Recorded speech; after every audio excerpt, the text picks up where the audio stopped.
Malinaw na sinasabi sa unang Korinto 10:13, hindi dumating sa inyo ang anumang pagsubok, kundi yaong makakaya ng tao. Kalakip ng pagsubok ang paraan kung papaano tayo iiwas. Alam ko, meron ng katungkulan ng Panginoon at hindi sa papayag na ang kanyang mga anak ay maapektuhan. Hindi kayo sa akin, pero meron tayong house of prayer.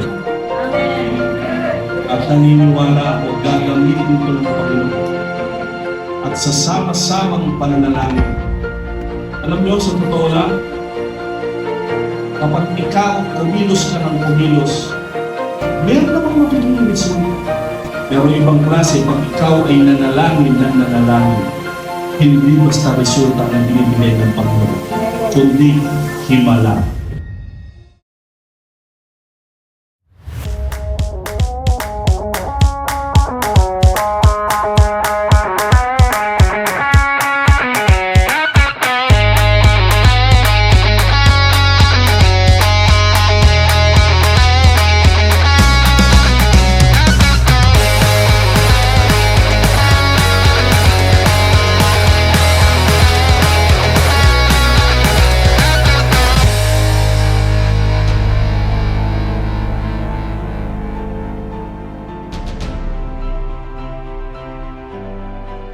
Dalangin ko lang sa bawat isa sa atin ang ating kaisipan, kahit hindi natin naiintindihan ang sitwasyon, manampalataya tayo na kontrolado ng Panginoon ang sitwasyon.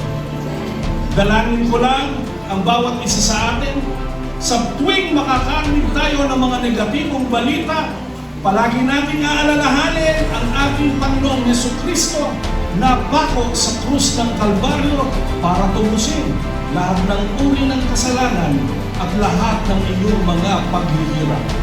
Kahit anong mangyari, panampalatayanan natin sa pamamagitan ng ating mga tuhod, sama-samang pananalangin, lahat pagkakaloob ng Panginoon.